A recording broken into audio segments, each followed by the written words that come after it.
mas a maneira como eles encaram esse princípio é um pouco diferente da maneira como nós, reformados, encaramos esse princípio.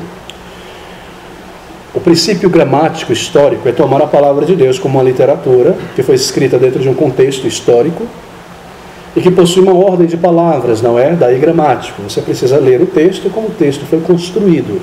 Isso é algo bastante óbvio e necessário na maneira que nós lemos a palavra de Deus.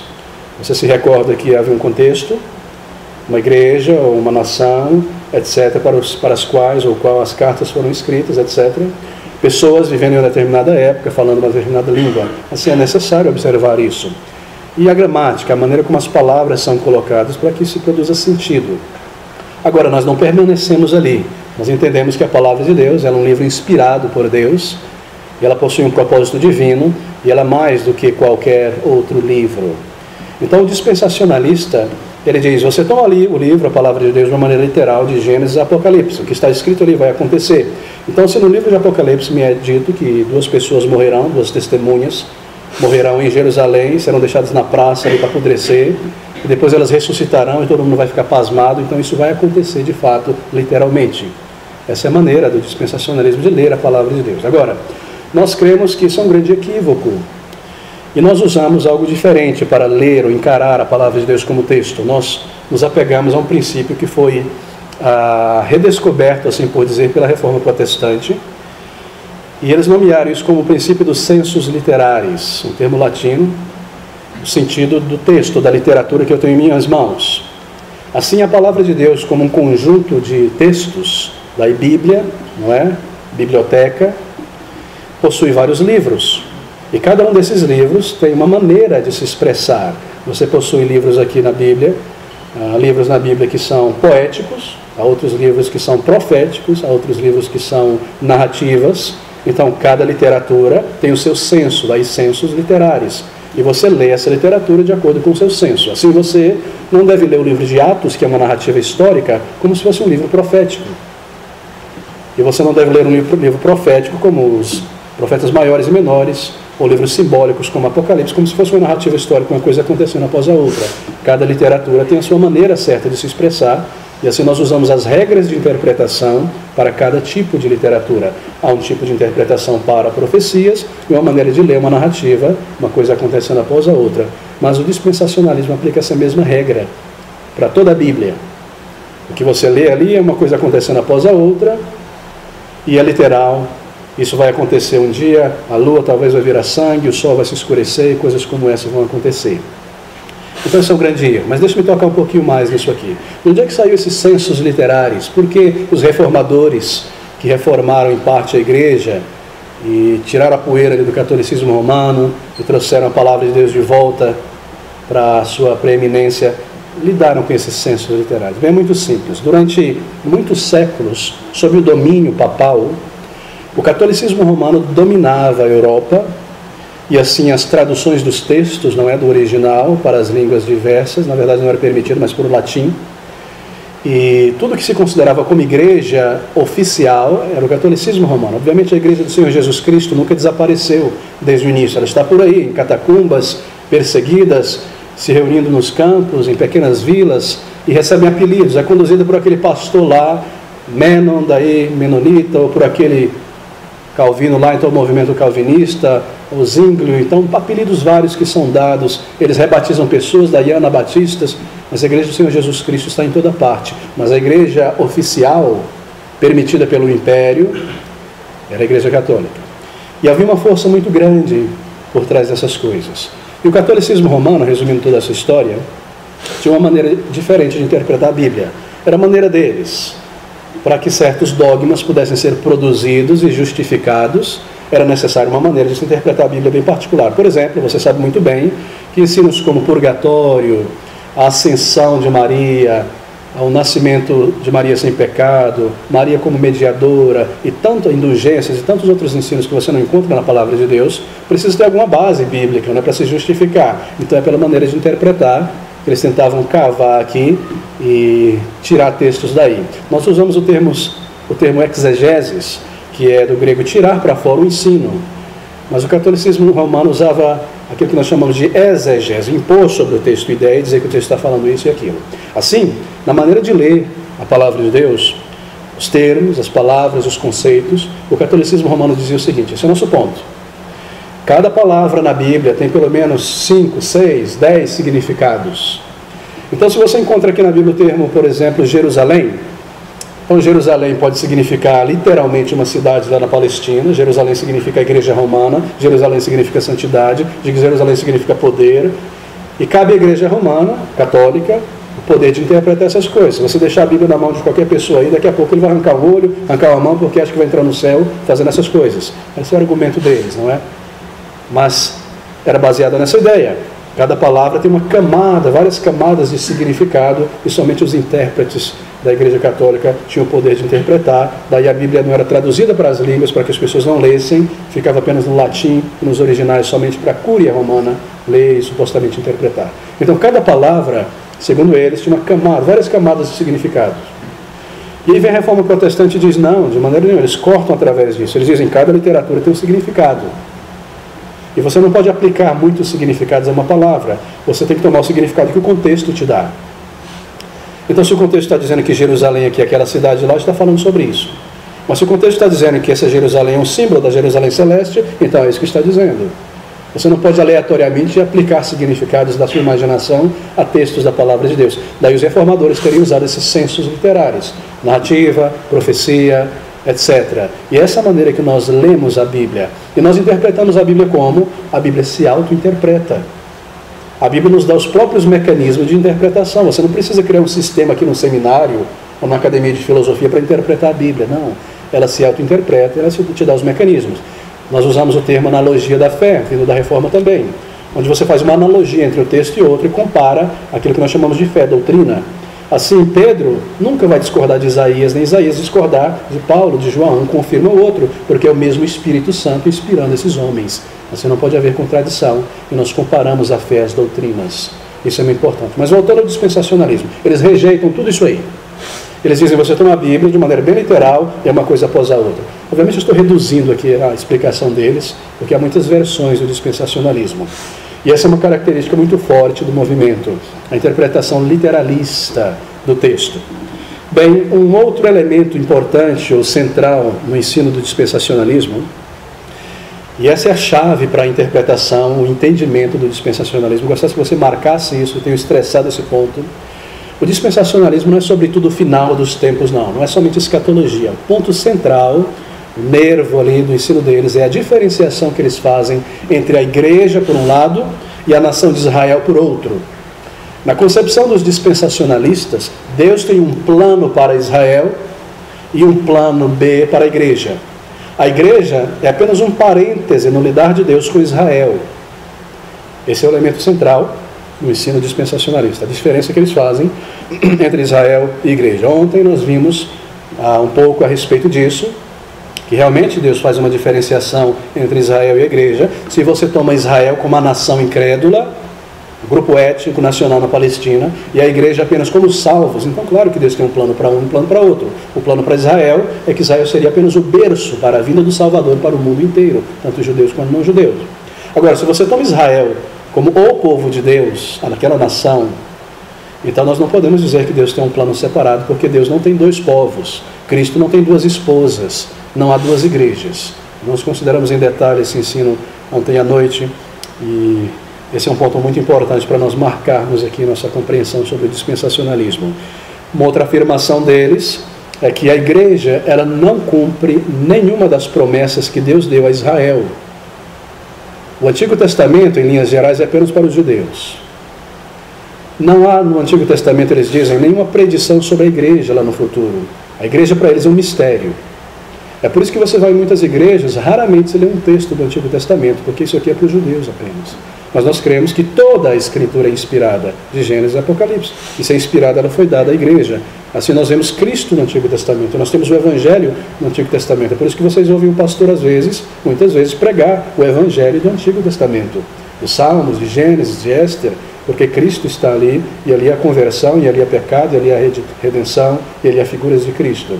Obviamente você tem um elemento mais simbólico, se eu posso assim por dizer. Nós temos o Antigo Testamento como certas sombras, e o Novo Testamento como corpo.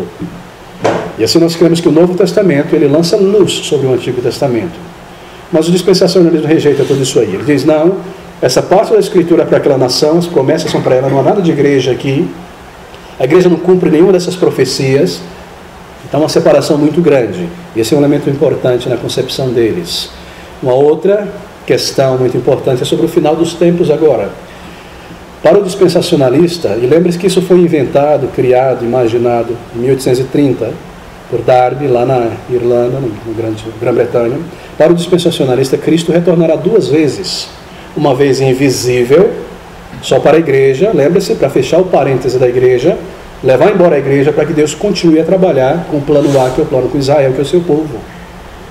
Então, se eu tenho que tirar a igreja de cena, eu preciso, obviamente, criar alguma maneira. E a maneira inventada foi que Cristo volta invisível. Mas nós já vimos por muitas vezes que o retorno do Senhor Jesus Cristo será visível, todo olho verá, uma vez por toda, com alarido, todo mundo ouvirá. Então, você precisa criar alguma maneira para tirar a igreja de cena, já que a igreja é apenas um parêntese no lidar de Deus com o povo de Israel. E aí Darby criou essa ideia do retorno invisível de Cristo. Nunca na cristandade se tinha ouvido tal coisa até 1830 e pouco. Então vem daí esse ponto central, que é bastante popular na doutrina dispensacionalista.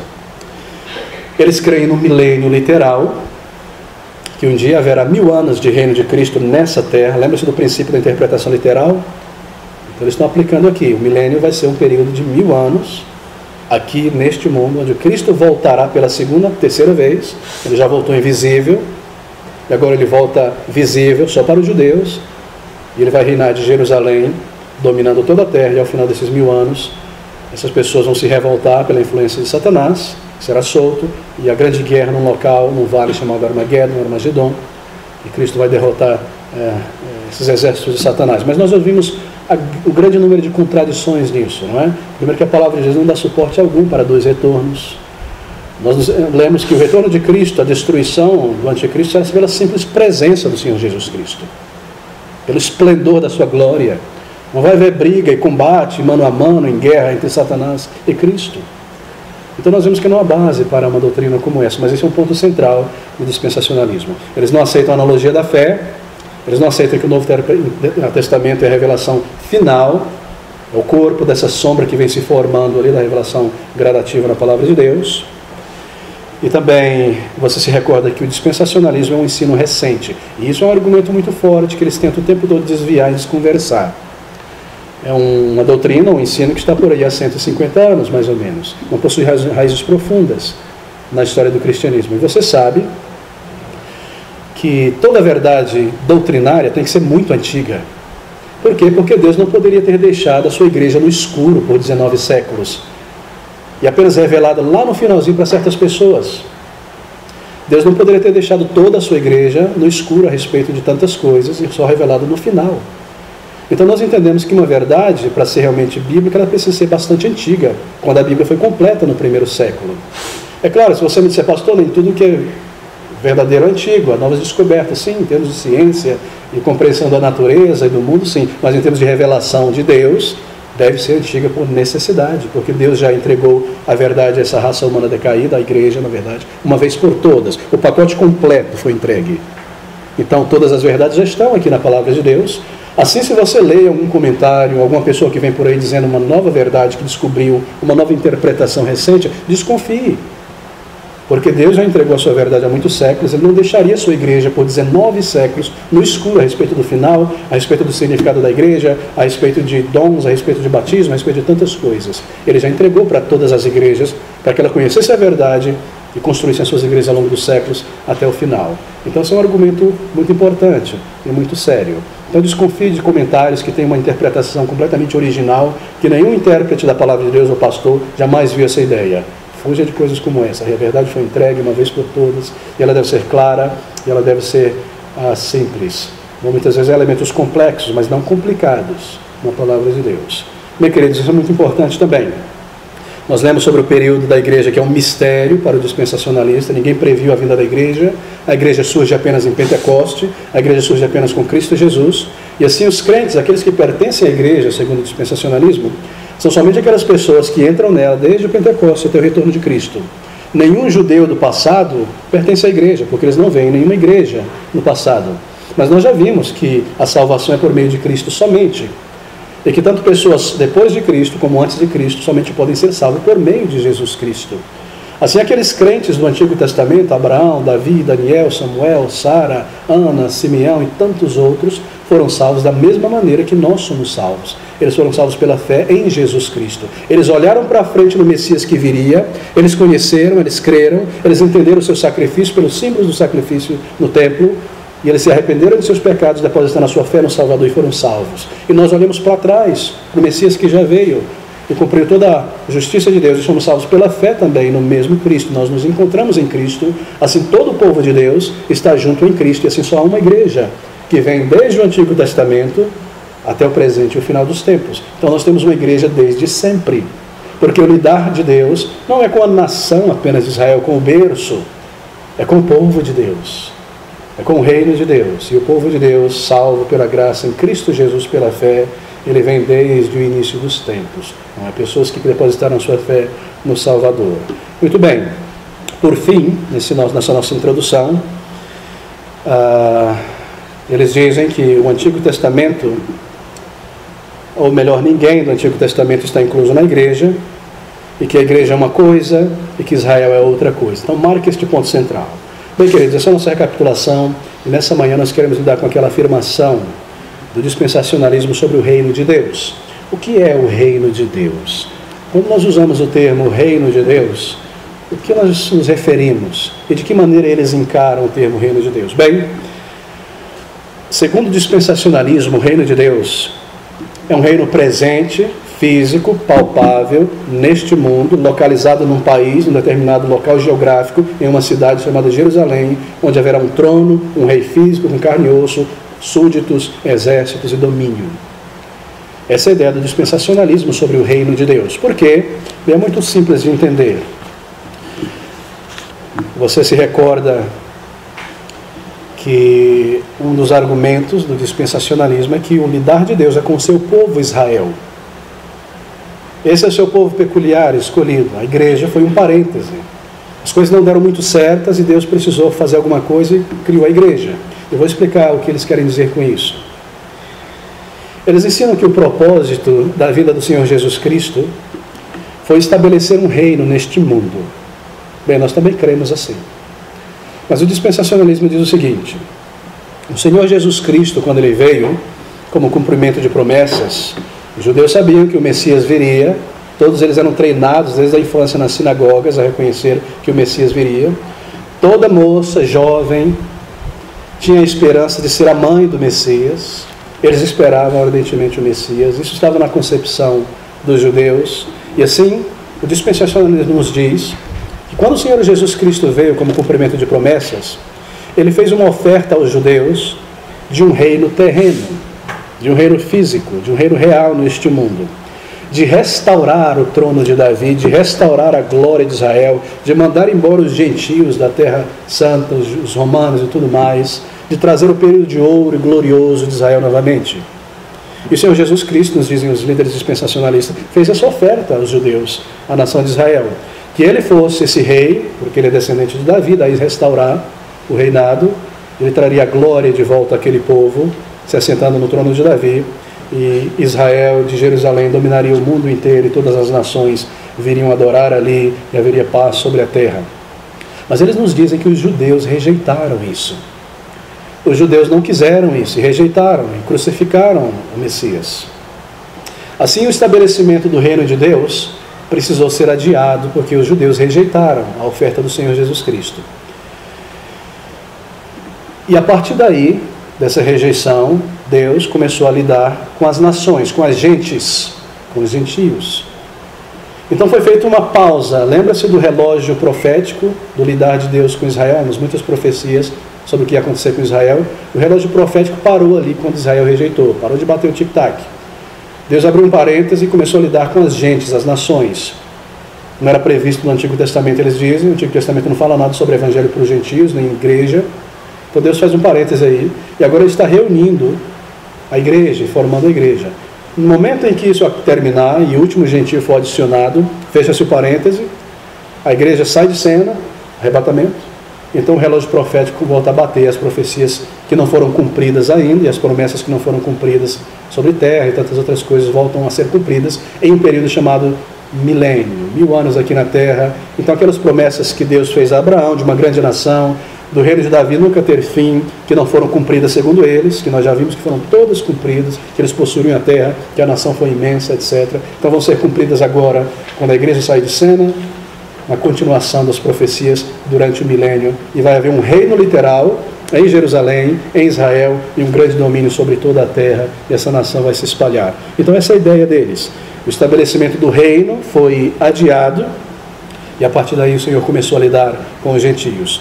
E quando o número dos gentios for completo, então eles desaparecem de cena com arrebatamento, Cristo desce à terra, o milênio começa, o reino é estabelecido, o Senhor reina com vara de ferro, dominando o mundo, e com Cristo realmente reinando de Jerusalém, com o governo mundial dos judeus neste mundo, porque a oferta que Cristo fez, segundo eles, não foi aceita. Bem, queridos, eles afirmam que o Senhor se ofereceu para ser o seu rei, um rei físico, mas eles rejeitaram e não quiseram. Isso é uma declaração muito forte, muito séria. Agora vamos ver o que a palavra de Deus diz. Bem de cara você percebe que isso não faz grande sentido, não é? Porque se a intenção de Deus e a intenção do Senhor Jesus Cristo é estabelecer um reino, fosse estabelecer um reino terreno em Jerusalém, e dominasse o mundo e governasse a partir de lá e restaurasse Israel, e se Satanás permitiu que isso não acontecesse, e levou os judeus a rejeitarem isso, enganou o povo, etc., bem, então Satanás derrotou a Deus nessa questão. Porque se o objetivo de Cristo, tendo oferecido um reino, era esse, e Satanás conseguiu influenciar as pessoas a rejeitarem, então nós vemos que Satanás teve vitória nessa questão. Mas não é isso que nós aprendemos na palavra de Deus. Se o objetivo de Deus fosse que seu Filho estabelecesse um reino físico, literal, neste mundo presente, quando ele veio pela primeira vez, então isso teria sido cumprido. Então isso teria acontecido. Se fosse a vontade de Deus e o plano de Deus, tenho absoluta certeza que isso teria acontecido.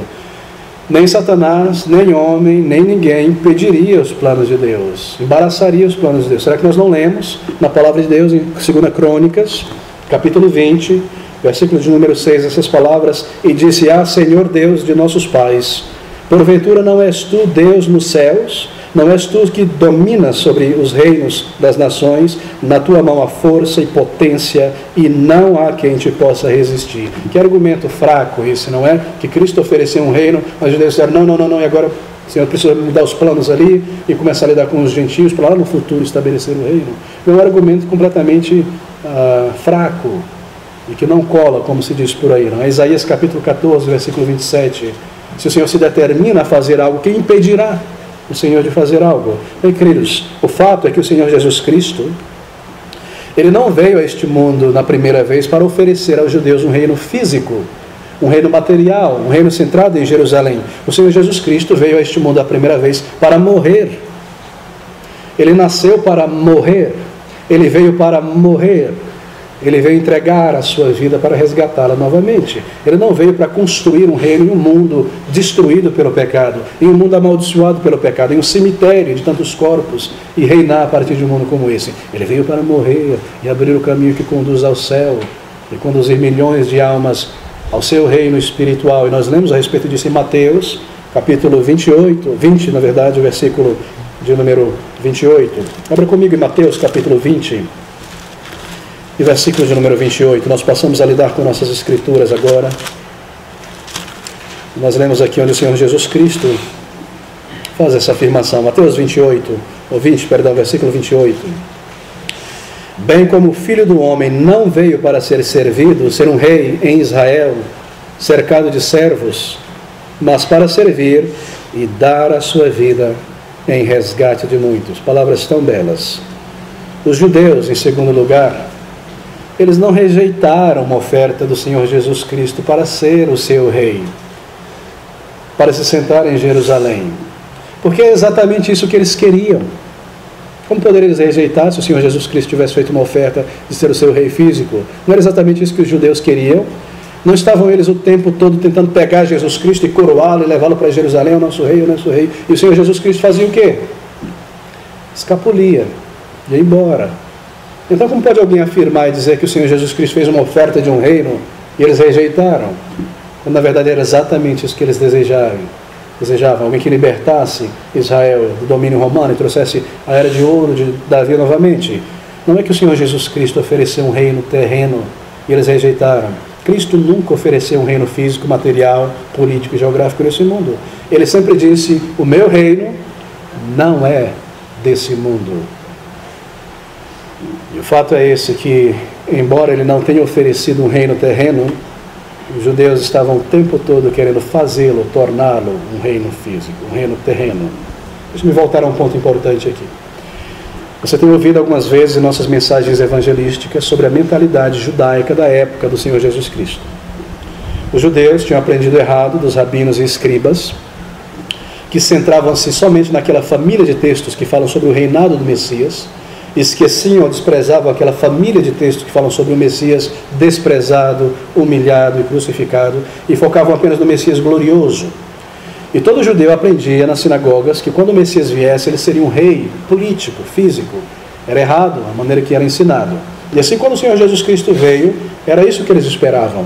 Então, quando eles veem um homem fazendo milagre, ressuscitando os mortos, dizem, esse é o rei que nós queremos, um homem que sacia o nosso estômago, que multiplique os pães, que empurre e leve embora os romanos daqui. Então, eles queriam coroar o Senhor Jesus Cristo.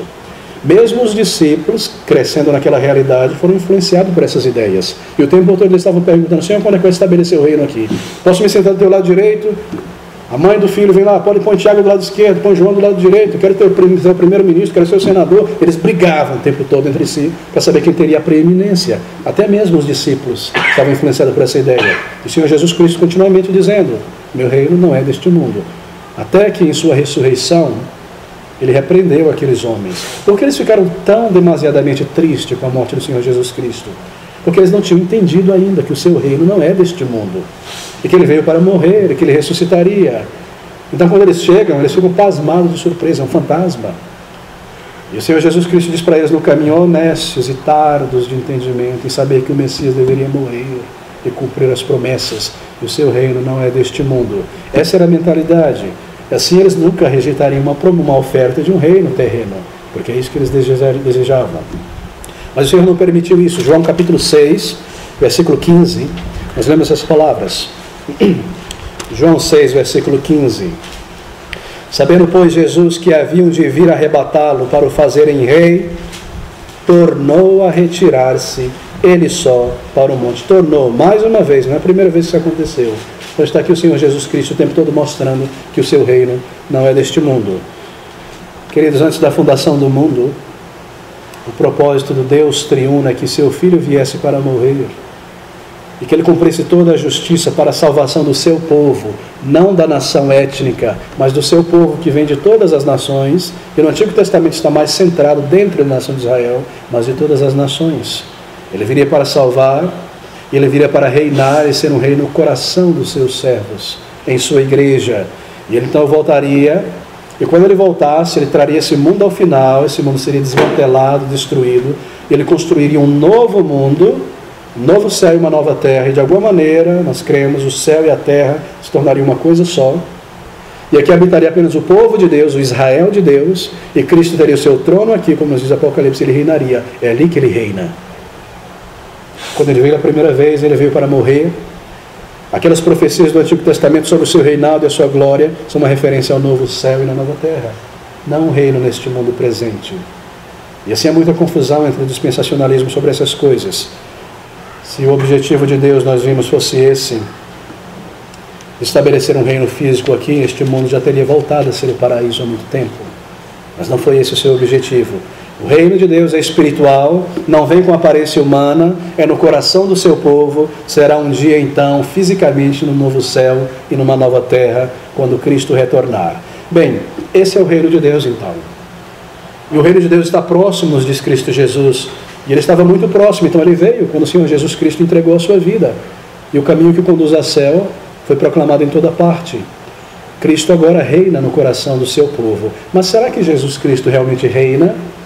Os pastores, eu vejo tanta calamidade, tanta guerra, tanta miséria, tanta desordem, tanto caos em toda parte. Os dispensacionalismos dizem, como é que ele pode estar reinando se esse mundo está em rebelião? Ele não reina, eles dizem. Ele vai reinar no milênio apenas. Somente então ele terá todo o poder, somente então ele dominará. Mas o ensino das Escrituras contradiz esse tipo de afirmação. Eu gostaria que você abrisse agora em Mateus, capítulo 28, e o versículo 18. Mateus 28, 18. Observe como Cristo já reina. E chegando-se Jesus, falou-lhes aos discípulos, dizendo: é-me dado todo o poder no céu e na terra. Se ele tem todo o poder, então ele tem domínio. Então ele reina. Atos capítulo 17, versículo de número 7 agora. Atos capítulo 17, versículo 7. Os quais Jasão recolheu, a respeito de Paulo, não é? E seus companheiros, ali em Bereia, Tessalônica. E todos estes, dizendo ele, procedem contra os decretos de César. Essa é a acusação de Jasão diante do conselho contra Paulo e seu evangelismo, os quais Jasão recolheu. E todos estes procedem contra os... Deixa eu me ler um versículo anterior para não ficar confuso, na verdade.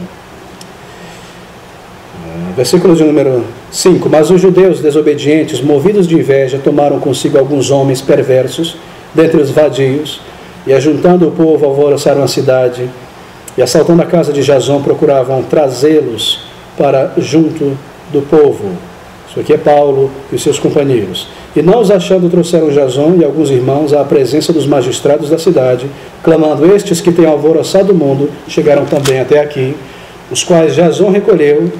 E todos estes procedem contra os decretos de César. Observe agora, eles estavam acusando os judeus de dizer o seguinte, dizendo que há outro rei, Jesus. Qual era a pregação dos discípulos dos apóstolos? Que Jesus Cristo reina, que ele é rei.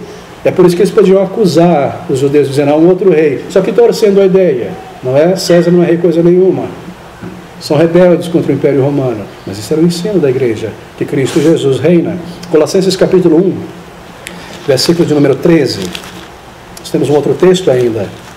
O que nós estamos fazendo aqui é contrastando a palavra de Deus com as afirmações do dispensacionalismo. Colossenses 1,13. O qual nos tirou da potestade das trevas e nos transportou para o reino do Filho do seu amor. Isso é na conversão. Um crente é transportado das trevas espirituais para um reino espiritual, que é o reino do Senhor Jesus Cristo. Assim o Senhor Jesus Cristo, ele já reina. Os crentes estão presentes no reino de Cristo. Mas como?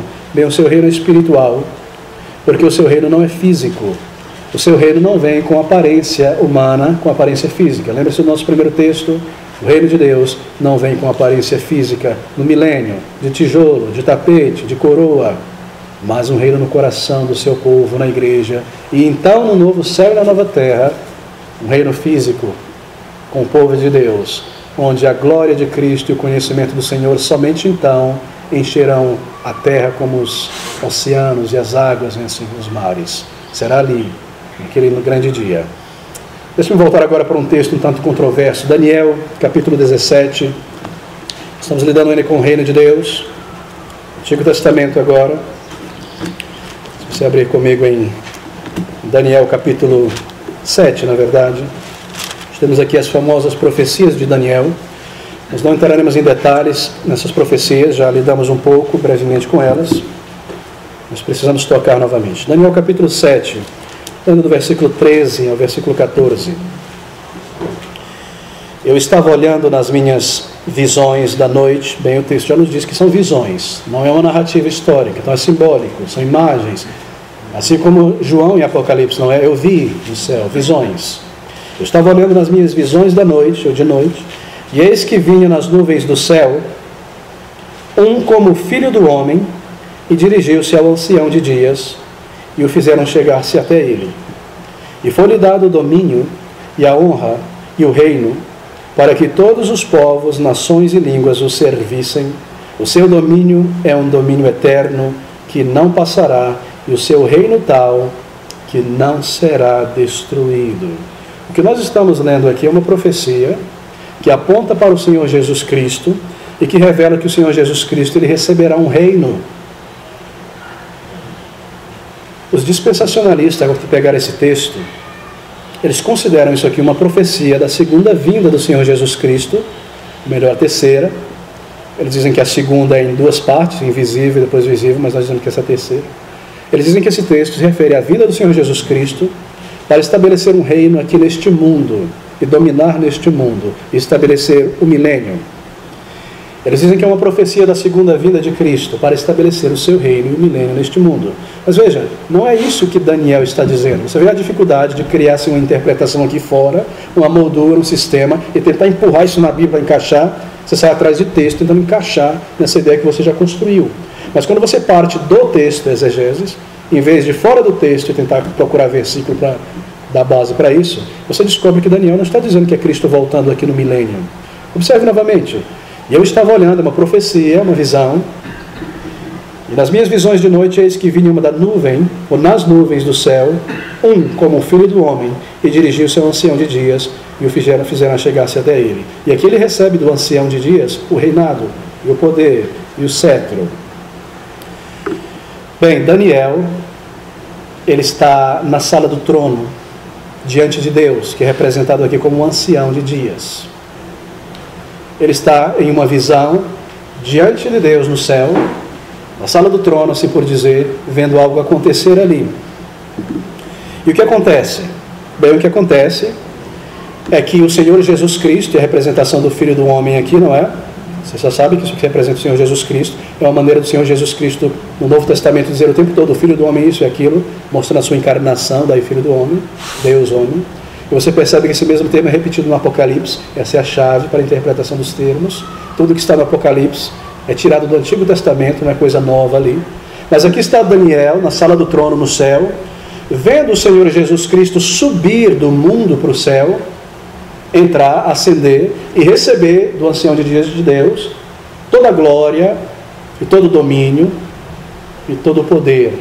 Não foi isso que ele disse para os discípulos quando ele subiu ao céu após a ressurreição, e ele vem, pois não tinha ascendido ainda, e ele diz aos discípulos, é-me dado todo o poder no céu e na terra. Ora, queridos, o único lugar na Bíblia que retrata visivelmente e vividamente essa profecia de Daniel aqui, cumpre ela, é Atos capítulo 1, versículo 9. E se você abrir comigo, ali naquele texto de Atos capítulo 1, versículo 9, você entenderá o que nós estamos lidando aqui. É o cumprimento dessa profecia de Daniel. Aqui é o final daquelas semanas, não é? Nós vamos lidar com isso em outro momento. Mas veja Atos capítulo 1, versículo 9. Esse é o único lugar que retrata vividamente essa profecia. E quando dizia isto, isso é Jesus, aparecendo aos discípulos após a sua ressurreição, última aparição, vendo eles, foi elevado às alturas, e uma nuvem o recebeu, ocultando de seus olhos. Volte a Daniel novamente, você está com o dedo marcando aí. E eu estava olhando nas minhas visões de noite, e eis que vinha nas nuvens do céu, está subindo, ele não está vindo para baixo, porque Daniel está lá no céu em sua visão. Ele está vendo as coisas acontecerem ali. E eis que vinha nas nuvens, subindo, como o Filho do Homem, seja Jesus Cristo, e dirigiu-se ao ancião de dias ao Pai, e fizeram chegar até ele, e foi-lhe dado o domínio e a honra e o reino, para que todos os povos, nações e línguas o servissem, pessoas salvas de todas as nações, servindo a Cristo nessa era, o seu reino. E ele teria domínio, e o seu reino não passará, e será eterno, e jamais será destruído. Você percebe? Aqui está, no versículo que nós acabamos de ler. Isso acontece na ascensão do Senhor Jesus Cristo. É ali que ele recebe o reino, é ali que ele começa a reinar. Isso quer dizer que o Senhor Jesus Cristo já reina hoje, e ele domina sobre povos e nações de pessoas salvas. Assim, ele reina no coração do seu povo, ele reina na igreja, e um dia ele voltará a este mundo para acabar com toda a rebelião e reconstruí-lo, e somente o seu povo habitará neste mundo, e ele continuará reinando. Bem, por que o dispensacionalismo então afirma que Cristo Jesus já reina? Porque eles precisam morder esse osso e não largar esse osso, dizendo que ele não reina. Ele vai reinar. E eles negam que o Senhor Jesus Cristo já reina. Bem, se ele já reina, então toda a escatologia do dispensacionalismo desmorona, porque não há necessidade de um milênio físico na Terra, porque Cristo já reina. Você percebe? É necessário segurar certos pontos aí. Mas o reino de Cristo é espiritual, diz as Escrituras. Não é para um povo nacional apenas, étnico, mas é para o povo de Deus, o Israel de Deus. E assim ele reina no Israel de Deus em toda parte, no coração do seu povo, não em uma nação étnica apenas. As Escrituras afirmam que Cristo já cumpriu a promessa dada por Deus a Davi. Você se recorda aquela promessa que Deus deu a Davi lá em 2 Samuel, capítulo 7, versículo de número 16. Deixa eu ler rapidamente, nós corremos para a conclusão. 2 Samuel, capítulo 7, versículo 16. Porém a tua casa e o teu reino serão firmados para sempre diante de ti, teu trono será firme para sempre. Muito interessante, não é, essa profecia? Mas você se recorda que Davi, ele saiu do trono, e a linhagem dele desapareceu por algum tempo, não é verdade? Mas Deus prometeu que essa linhagem nunca quebraria. Então essa é uma promessa espiritual. E o descendente de Davi, que também é o descendente de Abraão, e que também é a semente da mulher, a mesma coisa, semente da mulher, semente de Abraão, descendente de Davi, é Jesus. Esse é um reino espiritual, essa é uma promessa espiritual. E é isso que nós lemos aqui. Como foi que Deus cumpriu essa promessa dada a Davi? Bem, os dispensacionalistas nos dizem que ou Davi vai ressuscitar um dia e reinar em Jerusalém, os mais extremos. Isso soa bastante como reencarnação, não é? Que uma pessoa volte para esse mundo físico antes da destruição dele. Ou Cristo, essa é a maior parte dos dispensacionalistas, reinará como descendência de Davi nesse mundo para cumprir essa promessa dada. Mas nós já vemos que essas coisas foram cumpridas. E ali no Salmo de número 132, no versículo de número 11, nós lemos essas palavras tão claras. Salmo 132, versículo 11. O Senhor jurou com verdade a Davi, e não se apartará dela, do fruto do teu ventre porei sobre o teu trono. Esse é Jesus Cristo, da linhagem de Davi. Por que será então que os evangelistas são tão cuidadosos, sobretudo Mateus, que escreve seu evangelho para os judeus, em nos dizer na primeira página, nos primeiros versículos, sobre a descendência do Messias? Para mostrar que a promessa foi cumprida, que ele realmente cumpriu, Deus cumpriu a promessa dada a Davi.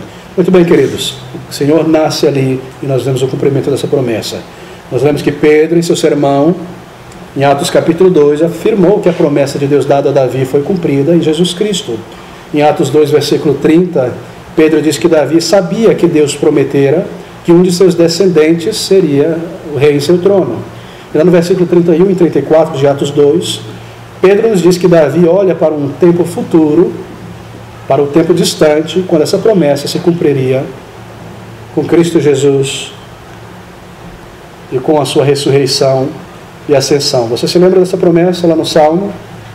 O Senhor disse ao meu Senhor: assenta-te aqui à minha destra, à minha direita, até que ponha todos os teus inimigos por escabelo dos teus pés. E aí Pedro vem em Pentecostes e diz: olha, Davi lá atrás, ele já estava dizendo, Davi estava dizendo, o Senhor, Deus, disse ao meu Senhor, o Messias, Jesus, sobe e assenta-te aqui à minha direita, e eu te darei um reino, e tu reinarás até que teus inimigos tornem por escabelo dos teus pés. Essa é uma profecia da ressurreição de Cristo, ele subindo e recebendo o reino, e agora ele reina e domina, até que todos os seus inimigos sejam subjugados no tempo em que ele voltará, e se tornem escabelos de seu pé. Você se lembra da ilustração, não é? Escabelo era aquele banquinho que o rei usava e põe o pé, e no banquinho era esculpido o rosto dos inimigos ou dos reis que eram vencidos, estavam sob o seu pé. Essa é a ilustração, e os judeus entendiam isso muito bem. Bem, queridos dispensacionalistas, eles ensinam que as promessas de um reino na Bíblia são dadas somente para o povo de Israel nacional, nada tem a ver com a Bíblia, nada tem a ver com a igreja. Mas nós vimos em Mateus capítulo 21, versículo 34, que o Senhor Jesus Cristo, ele fala com os líderes judeus, que aquele reino seria tirado deles e dado a uma outra nação, não é? O reino será tirado de vós e dado a uma outra nação. Se foi tirado da nação de Israel, a quem foi dado então? Bem, o Senhor responde essa pergunta lá em Lucas capítulo 12, versículo 32. Lucas capítulo 12, versículo 32. As palavras do Senhor: não temais, ó pequeno rebanho, porque a vosso Pai agradou dar-vos o reino. O Senhor Jesus Cristo disse que o reino seria tirado da nação e seria dado a um outro povo. Que povo é esse? Que nação é essa? Não temais, ó pequeno rebanho. Foi do agrado de Deus dar-vos o reino. Mas se foi tirado de uma nação e dado para a igreja não é uma nação. Como pode ser tirado esse reino de uma nação e dado à igreja não é uma nação? Ah, amigos dispensacionalistas, não nos diz a palavra de Deus em Pedro que nós somos a nação eleita? Você percebe como as coisas são espirituais na Bíblia? O objetivo de Deus é lidar com a igreja. Esse é o seu reino, esse é o seu povo, esse é o Israel de Deus. Essas são as promessas. Os judeus, ou melhor, a nação judaica na Palestina, como berço para o Salvador vir para o mundo inteiro. Não um povo de Deus A e um povo de Deus B. Não Jesus Cristo com duas esposas, uma de cada lado, e coisas estranhas e esdrúxulas, não é? É criado pela imaginação humana. Cristo reina agora, então ele trará ao domínio toda a rebelião quando ele retornar a este mundo. Esse será o dia do Senhor, você se recorda? O dia em que ele tomará de volta toda a autoridade, todo o governo que ele emprestou a este mundo por algum tempo. Bem, o ensino de Cristo é esse. Ele não reinará no futuro, num período de 1000 anos, literal nessa terra, mas ele reina agora. E tal ensino que põe para frente o reino de Cristo rouba a glória de Cristo e deve ser rejeitado. O Senhor Jesus Cristo já reina, está no processo agora de subjugar todos os seus inimigos. Ele é Rei dos reis, Ele é Senhor do Senhor, Ele tem toda a autoridade, Ele tem todo o poder, todo o domínio. Este mundo não é um mundo caótico do ponto de vista de Deus, como se Deus estivesse roendo a unha. Eu não sei o que fazer, deixa eu salvar aqui, arrumar aqui, deixa eu acabar com essa guerra, eu estou desesperado porque eu mandei meu filho, ninguém quer aceitar meu filho, eu estou aqui frustrado. Não, queridos, esse não é o Deus soberano das Escrituras, mas o Deus que enviou seu Filho aos seus eleitos, e cada gota do seu sangue derramado por eles, e ninguém se perderá, e nenhuma ação humana, ou angélica, ou satânica irá frustrar o plano desse Deus soberano e eterno e tremendo. E nós concluímos aqui, o reino de Cristo é espiritual, em corações, em vidas que um dia retornaram ao seu Salvador em arrependimento. Então ele reinará neste mundo, sim, mas no novo céu, numa nova terra, e nós o veremos. Ele estará em nosso meio. Ele dominará todas as coisas. Ele nunca prometeu um reino físico a Israel nacional. Os judeus queriam muito esse reino físico e tentaram forçar e coroar Cristo, mas Cristo sempre saindo daquele contexto. O povo de Deus é um povo salvo de todas as nações, tanto de judeus como de não-judeus. Em outras palavras, se no Antigo Testamento a maior parte dos crentes da igreja estava centrada na nação de Israel, embora nem todo Israel é o povo de Deus, mas somente aquele círculo menor interior. Agora, com a vinda de Cristo, a igreja está mais centrada nas nações, porque o maior número de gentios compõe a igreja. Mas Deus tem os seus eleitos também, nós sabemos, de todos os povos e nações. Não diz Paulo, será que Deus rejeitou por inteiro Israel? Não, veja a mim, eu sou um judeu, fui salvo também. Então Deus está salvando também entre os judeus. Isso nos ensina que o verdadeiro judeu é do coração. O verdadeiro Israel de Deus não é na carne. Então, quando nós vemos pessoas com bandeirinhas de Israel na igreja, e candelabros e coisas desse tipo, nós vimos no início, não é? Judeofilia. Essa é uma influência do dispensacionalismo. Bem, o nosso tema hoje foi o reino de Deus. Nós já vimos aspectos sobre o dispensacionalismo. Ontem nós lidamos com a questão da interpretação bíblica, não é? A diferença entre igreja e a nação. Hoje nós vimos a respeito do reino de Deus, e o nosso último estudo nesta noite nós vamos lidar um pouquinho sobre o final dos tempos, que é o tema mais conhecido, mas eu creio que a maior parte das peças do quebra-cabeça já estão juntas nos últimos estudos que nós fizemos na igreja sobre o final dos tempos. Nós queremos tocar um pouco nessas questões também.